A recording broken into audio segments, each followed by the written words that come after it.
Hi everyone, welcome to the One DEI thing.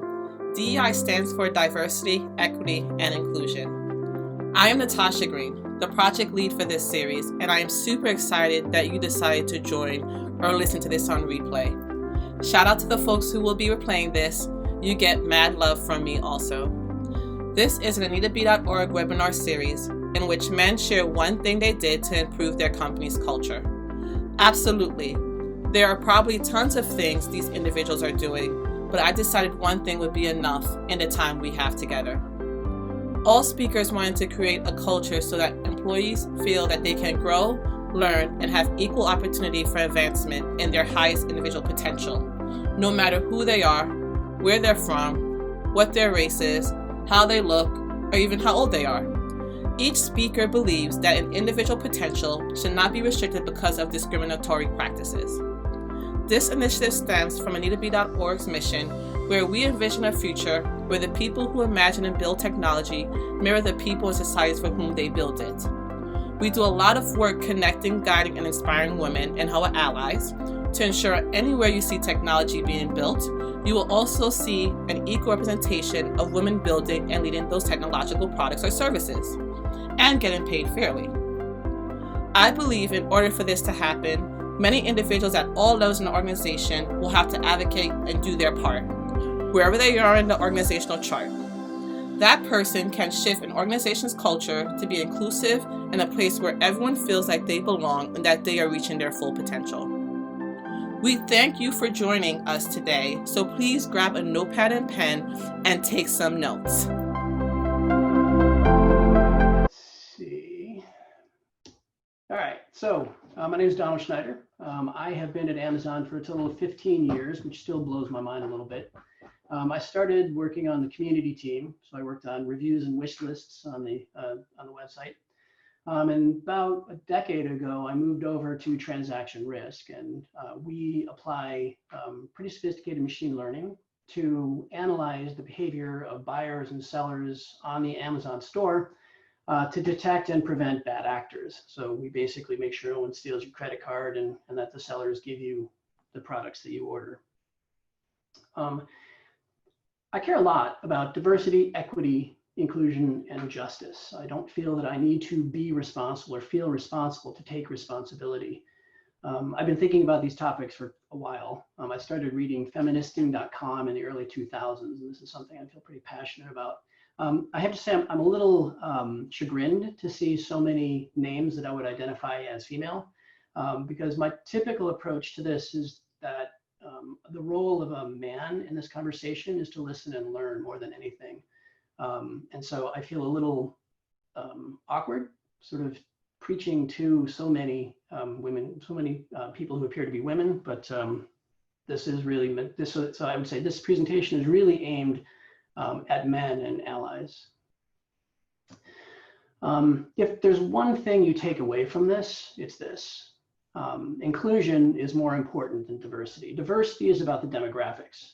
Inclusion is about how you treat people. Colloquially, diversity means that everyone's invited to the dance, and inclusion means that we make sure that everyone who wants to gets to dance.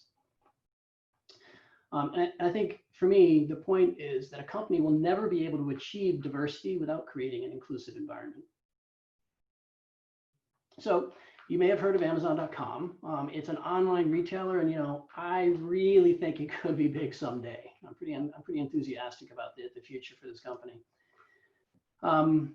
But if you want to understand more about Amazon, this quote isn't a bad place to start. We are willing to think long-term.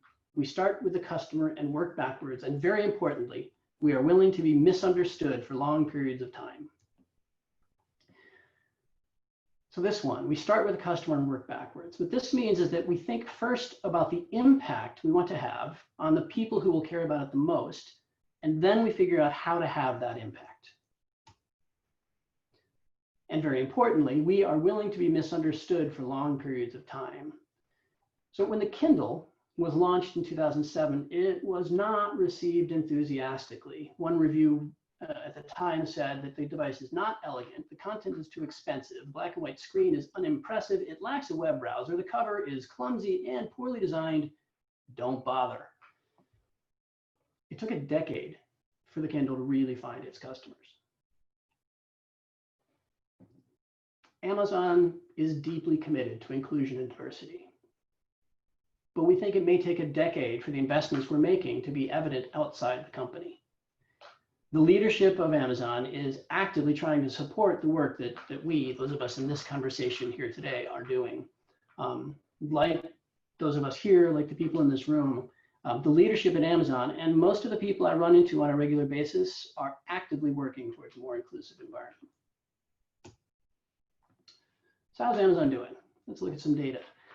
So the data I'm about to present is available on our website. If you go to amazon.com/diversity, there's a tab that has our workforce data, or you can just search for Amazon D&I data. So the workforce looks pretty good.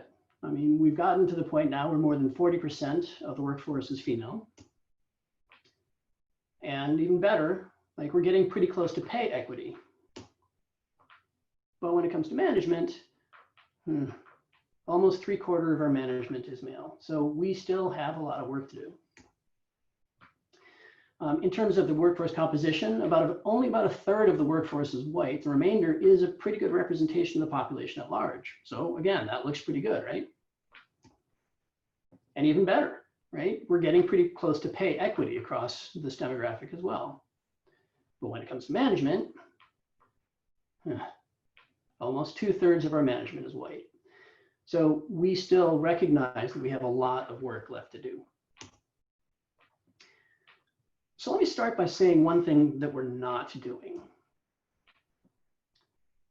So in 2014, I went to the Grace Hopper Conference, which is hosted by the Anita B. something organization. You may have heard of them. And I had a conversation with a couple of young women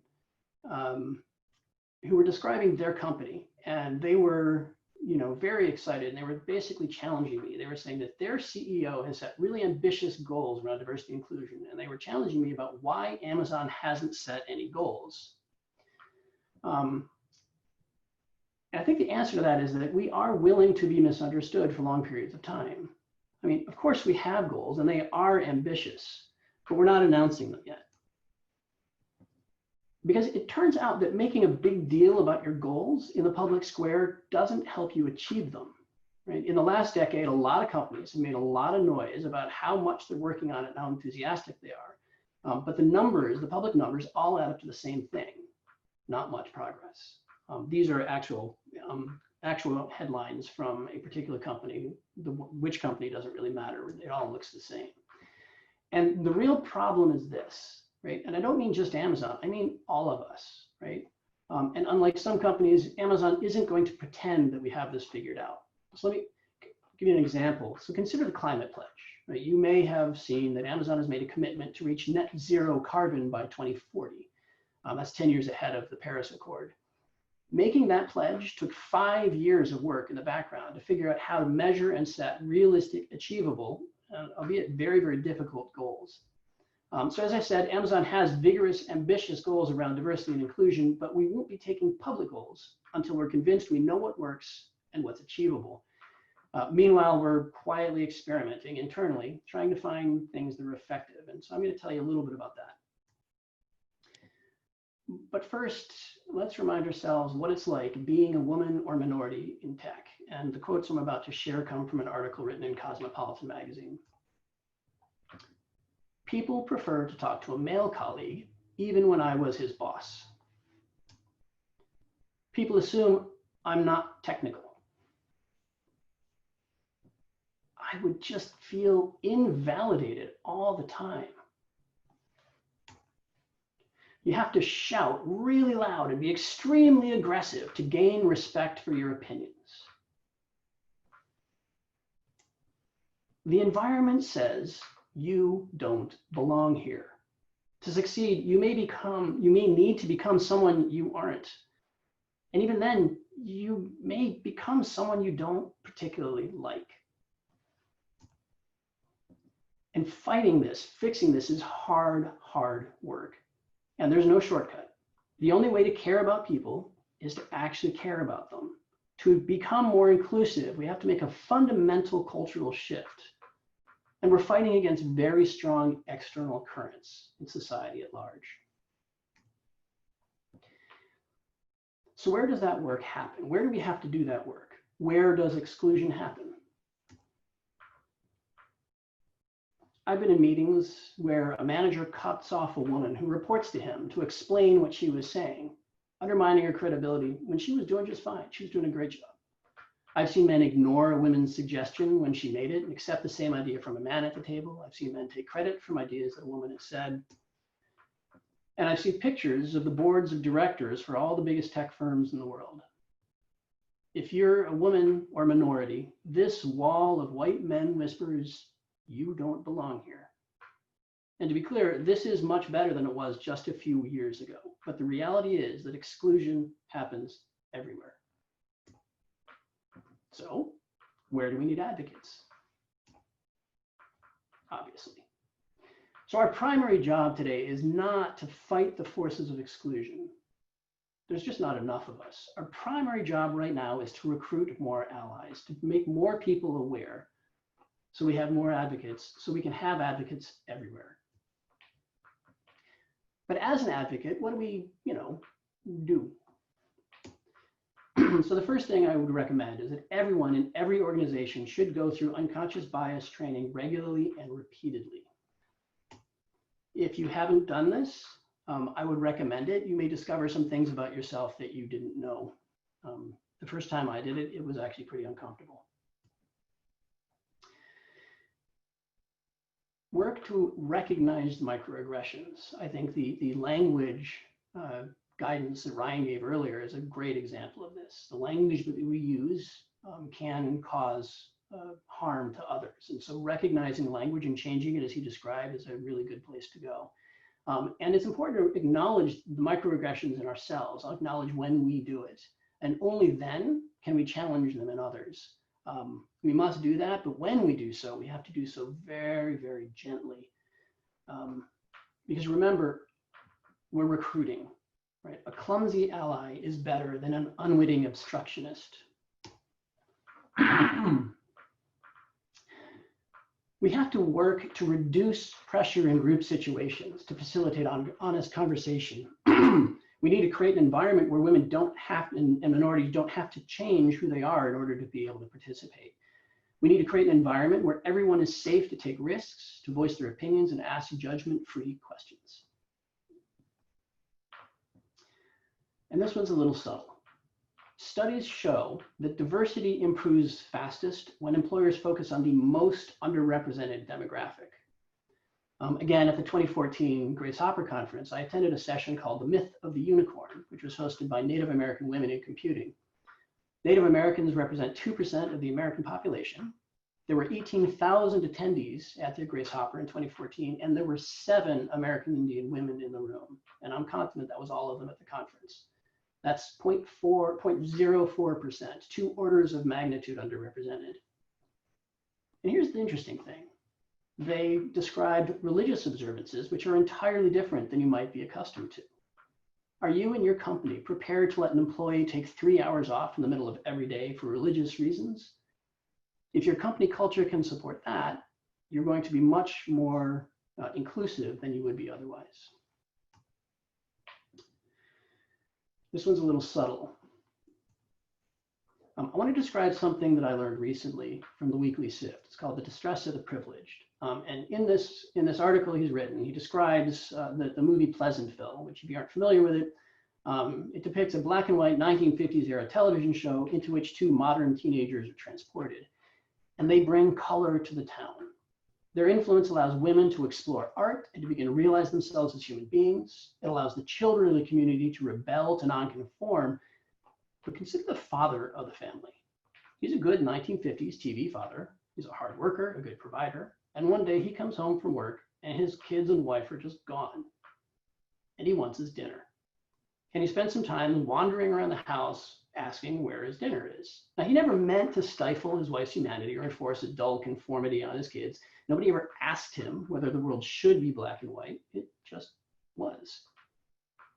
George never demanded a privileged role. He just accepted the one society assigned him and played it to the best of his ability. And suddenly that society isn't working for the people he loves, and they're blaming him. It seems so unfair, right? He doesn't want anybody to be unhappy. He just wants his dinner. And it's confusing and distressing that it isn't there. Now, even as we accept the reality of George's privileged white male distress, we need to recognize that the less privileged citizens of Pleasantville are distressed in an entirely different way. These are entirely different levels of distress. But we need to recognize that the white male distress is real, right? There are some members of these high status groups that are threatened by pro-diversity organizational messages. Now, the people in this conversation, I assume we all get it, like we're not threatened, but not everybody does, right? Diversity metrics, diversity activities ostracize white men. And these people are likely to go into a freeze defend mode when they realize they're only part of the denominator. And these tend to be the people with the most institutional power. So we need to teach people who haven't figured it out the power of inclusion. We need to model the right behavior, and we need to bring them along. And if they can't get past it, we need to move them out.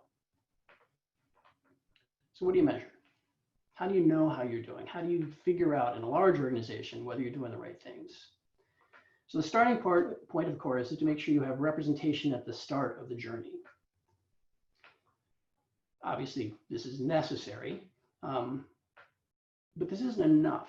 If this is all you do, you won't get there from here. And for a lot of companies, I fear this is all they do. So the next thing is to measure how long the populations we are focused on stick around and compare them to the majority group, because you can't have a diverse population if you don't keep them around. And the problem with this is that one of the problems with this is as you ramp up diversity recruitment, the tenure will be lower because you're stacking the short term, right? The more you hire, the average tenure will be going down. And so you have to do this carefully. There are ways to fix it. So for example, you want to measure tenure by cohort year. So you're comparing people from 2016 with people from 2016 and people from 2017 to 2017. But this is an important metric to pay attention to. Okay, so let's go one level deeper. Comparing the pay. So now this is useful for identifying overt bias in compensation and reward schemes, right? The weakness is that just looking at like for like pay equality, as I talked about earlier, about how one of the metrics that Amazon describes publicly, is that it obscures inequality in opportunity. So one way to fight against that is to measure how long people spend at each level before promotion. This is a pretty direct measure of inequality and opportunity. If you see differences there, then you are actually creating bias against individuals. So this is, I think, a very good balancing metric to pay and benefit. It directly measures inequality and opportunity. Personally, I think this is more important than tenure because you're not going to get tenure without fixing this if you have a problem here. So right now, at least in my part of Amazon, and remember, Amazon is a very large company, but at least in my part of Amazon, we think these four are the best indicators of how we're doing. But all of those are pretty disconnected from what we're actually doing, right? They don't measure the environment itself. So another thing that Amazon does, we have a process where every day we ask a question of everyone in the company. And on a regular basis, we include questions about diversity and inclusion. Questions like, do you feel included? And do you feel connected to your team? So this obviously gives you direct feedback on how people feel. But it has all the weaknesses that surveys do, right? Surveys are always suspicious, right? How the question is written can strongly bias the results. The results are subjective. People may not trust that their responses are anonymous. And of course, truly disengaged employees may not complete the survey at all, which will skew the results. So in addition to this, we recommend that you include you pay attention to the actual response rate. You measure the responses to the survey, whether positive or negative, to compare with a primary cohort, because bias in engagement is a good indicator of survey skew. So one tip about using these metrics, You always want to make sure that you measure these outputs, measure these things at ever increasing grains or decreasing grains. You want to measure at the company, at the org, and at the team. And you want to use them to isolate problem areas. Now, one area that we're not sure about right now is how to respond. We've detected sort of some areas that are very strong and some that are potentially weaker. Clearly, you want to focus on training on the problem areas. Probably want to focus training on the good areas, make them even better. But do you want to move diverse talent away from the problem areas to help retain them? Because that'll preserve the talent. But of course, that also allows the problem to fester. One thing is for sure, this is where I think distress of the privilege comes into focus. We can use these metrics to identify people who can't get with the program and eliminate their harm. Let me talk briefly about some of the things to be aware of as you start applying these metrics. So, Ryan mentioned that he is a global country. Obviously, Amazon is a highly globalized company. It's important to remember that things are very different in India than they are in China, than they are in the U.S. Right? And I think as people in the U.S., we often fall into the trap of imposing U.S. ideas and values on the rest of the world. And so be aware that as you approach some of these problems, you have to be sensitive to the culture of the environment in which you are operating. In addition, we just don't have good demographic data, right? We don't know which populations people belong to, because even just asking can be a microaggression. And so we just recognize that there's going to be significant error in the data, in the metrics and data that we're gathering. And then be aware that every metric has a dark side. In Grace Hopper 2014, I heard a story from a woman from India who wanted to leave for a new team. It was a perfect fit. But her current boss was talking to her new boss, and he said, "You can't have her. She's a twofer." I mean, that is some jaw-dropping language, right? I mean, think about how, like, what he said right there served to remove her humanity, right? What he meant was that she was a 2-for-1, right? She was both a woman and non-white, so she checked 2 boxes for him. And if she left, the focus metrics would make him look bad. So he was explicitly interfering with her career growth. I mean, it's just terrible. She assured me that the right thing happened, but do be aware that as you start focusing on metrics, you can have some negative side effects. So in conclusion, I'd like to describe something we're trying in my organization that shows some real promise. So we wanted to move past passive mentorship to active sponsorship. So mentorship, as you know, that's a formal or informal relationship with an advisor or peer who acts as a role model, where sponsorship is an active role, where the sponsor seeks opportunities for their sponsees, actively looking for ways for the person they're sponsoring to get ahead. And typically, sponsorship is earned on an individual basis. Right? You find someone that you figure is high potential and you advocate for them. But that approach suffers from inherent inequality and opportunity. So we decided to formalize it. We selected a cohort of high potential women and minorities and assigned each of them a sponsor with no formal goals other than to meet regularly. And we conduct a quarterly survey of the participants, and here are some of the survey results. I really felt seen. I felt recognized for my work. The advice I'm getting will make me a better leader. This program will help me achieve my career goals. This program is still in its first year, so it's too early to tell the real impact it will have, but the early results are very promising. But this is an example of the experimentation Amazon is doing. I would encourage all the rest of you to think about similar ways to explicitly work towards building a sense of inclusion in your organizations. Questions?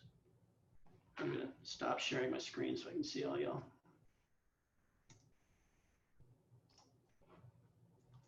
Yeah, while you do that, thank you. First of all, I know you said earlier that, you wanted more men, or you thought that more men, because I always think more men is going to come, and I get shocked every time I do this. I felt like this was so powerful between you and Ryan. I don't know what I'm going to do with myself for the rest of the day, because now, now I have more planning and strategic things to do just to ensure that our guys feel like they can be like, I don't want to say authentic self, but wherever you are as an ally, I would take it. I think that's what I was trying to get through by doing this work anyway. Like, no judgment zone, like the Planet Fitness. And I'm really here just to see where you're at and how could we move forward together. So I know others might have questions. I'm going to ask you a question. I'm really interested in this idea of random sponsoring. So was this an initiative that you were like, hey folks, we need to do better? Like, or was it something that was brought to you from someone else who's more senior level? Michelle, do you want to answer that one? It's your program.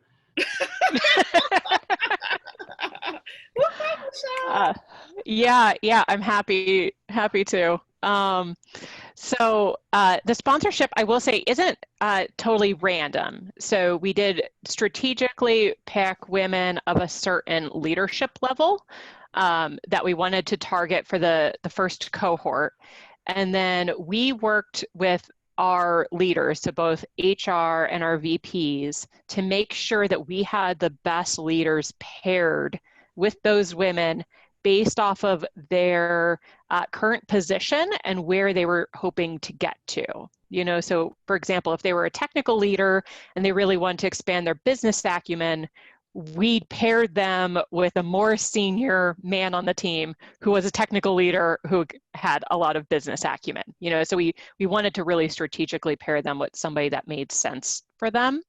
And like I said, we picked a pretty small, I shouldn't say small group. It was about a third of the population at that level. So a third of the women of that population. So it's a pretty sizable group. And now we're going to roll out the second cohort. So that way 2/3 of the women at that level will be part of that. And we are expanding it into Black and Latinx men as well, because we want to make sure that they also have the benefits of the sponsorship program. Yeah, me and you are going to talk a little bit more later, because I'm trying to I have a whole nother initiative of trying to get women, okay, it hasn't started yet, but trying to share with women that you can actually be the co-conspirator of pulling men or bringing them to this awareness where they could be that voice. I don't know if that makes circular logic, but we will talk. Okay, we have Emily and Lindsay. So Emily, could you ask your question out loud? We should probably do Lindsay first, is because it's connected to the sponsorship. Okay. See, Don, that's why you're here. Lindsay, go first. Hi, I was just curious. So my company started a similar program, although it's much smaller. I think there's only 10 people in it, even though it's the second year. But it's very, very secret. And I'm curious, like, how well broadcast it is within Amazon, like what it is, how it works, how people got in it, and if you got pushback from, you know, women or minorities that didn't get in, as well as like the majority demographics that are like, why are we not part of this very cool sponsor program? Yeah, it's a really good question. I wouldn't say it's secret, but I would say it's more private. So we didn't go big. This is another one where it's like the act of advertising. Like we don't bother advertising, right? And so this is one where we wanted to see if it would work before we sort of did anything formal about it. And so I think that the process of selection and sort of the activity is largely under the surface. And until we can figure out how to scale it up, we probably won't be announcing it largely within the company.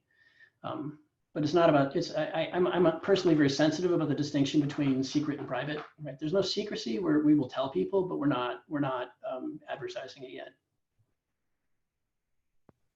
Yeah, and I'll just make a quick note on that too, because we did have a lot of conversations with this before the program actually started with our leadership.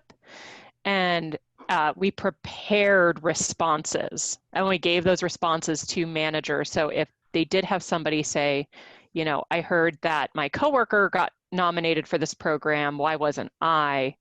We pre-prepared them with responses that they could use. And more or less it was, you know, we need to do this in small enough cohorts that we could manage it. We can't do everybody all at once. There's only so many, you know, we paired everybody with either a director or a vice president. There's only so many directors and vice presidents to go around. So we we had to very strategically say, like, we need to do these in small bits. You might be eligible for the next one, and we're going to do these multiple times a year. So, you know, more or less, like, we're not saying no, we're just saying no right now. Okay. Yep. Yeah, no, that makes sense. And I agree on the difference between secret and private. Ours feels secret, not private, for what it's worth.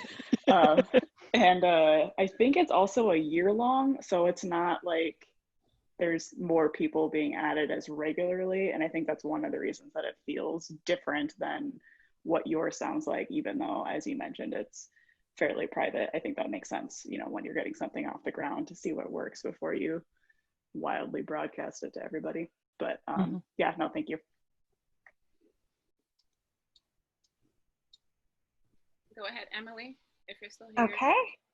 Yeah, I am just curious to know how unconscious bias training has worked for you. I've heard good things about it. I've heard not as good things about it. And what makes it so important to you? And do you have any tips on, like, if you're going to do it, do X, Y, Z things?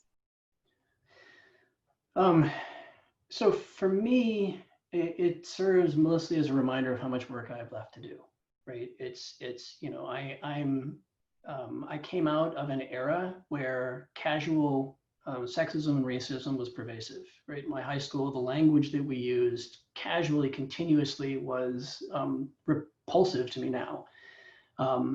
But it leaves a mark. It leaves an after image. And so even after, you know, decades of actively trying to work on my own biases, I discovered that I'm not done, and I will never be done. And so I use it for me personally as a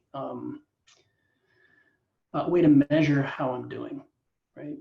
Sort of to make sure that it is an active area of thought and investment. So the second part was like tips and tricks for how to do it. I haven't actually run those programs. I've more been a participant. So again, I think maybe I should toss it over to Michelle. It's a good thing she's here. Yeah.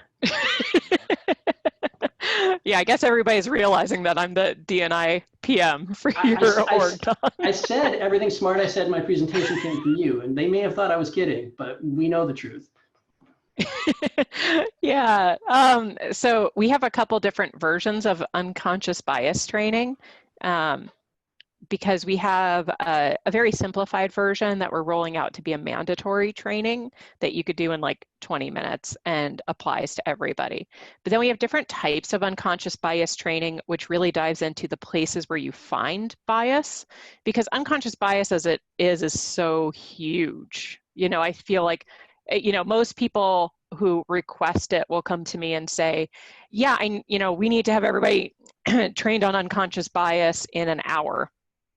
I'm like, unconscious bias in performance reviews, unconscious bias in promotion docs, unconscious bias in interviewing. Like, there's unconscious bias in literally everything we do, and there could be 1 hour sessions on each of those. So I would say if you have that ability to do multiple, I think that's the way to do it, is like try to do a deep dive on a particular mechanism where you see unconscious bias rather than just doing like a giant one. And then the other thing I'll just mention is leanin.org has 50 ways to fight bias. And it's a pre-made unconscious bias training, and they have videos, and the videos talk about the different forms of bias, like recency bias. They talk about intersectionality and how that plays into bias. And they even have decks, like you could just download a deck for free and then take people through different scenarios where bias is seen. So if you're trying to make one from scratch, that's a really good one to start with. Because getting back to your question about like where are the things you need to talk about, I would say talking about those different forms of bias is really enlightening. If you haven't heard about those before, you know, if you've never considered recency bias or affinity bias, you know, I think it really just brings those top of mind, and you realize like, oh, this isn't just, you know, the way I'm looking at my individual coworkers, but literally the way I read names on a resume, and if I give them the benefit of the doubt versus me looking to make sure that they have the experience I need. So actually, just to add one more thing, like I hadn't even realized this, Michelle, but like one of the things that we've started doing is as we go into these various processes, so we're actually just about to start our promotion conversations. Before each of the meetings, we review some of these sources of bias. And so sort of we bring it to the front of mind as we go into the specific processes to reinforce the trainings. yeah, that's one of the mechanisms. We have a one-pager that we give to all of our leaders before they start doing those reviews. And yeah, just it keeps it top of mind. We also sometimes will designate one person as in the room as like the consciousness keeper, so that way they feel empowered to call it out rather than like you having to call it out to your manager, something we were talking about earlier, and like how awkward that is. You know, Ryan had mentioned like, you know, it could be really awkward talking to your boss about something when you notice it, but it's really empowering if you just make somebody the consciousness keeper, because it doesn't matter who else is in the room. And if they're the most junior person, like you told them that that's their job, so they'll do it. Yeah, this could go on for a long time. Michelle, we will set up another time for us to talk. We'll figure out how to put you Happy out to. and do 20 different unconscious bias for an hour. Yes. That being said, Ryan and Don, today was very powerful. I will follow up with my thank you notes. I'll follow up with my next steps for this. I'm praying that I could do the Male Ally Summit virtually still by end of year. I don't know, because even last year when I did it, it was under a different time. But my ask will be to keep an eye out for that. It's something I really enjoy doing. So that being said, we're over time. If there's no other questions, I have to say bye. All right. Thanks, everybody. Bye, folks. Wow. Thank you. It was helpful. Bye. Yeah.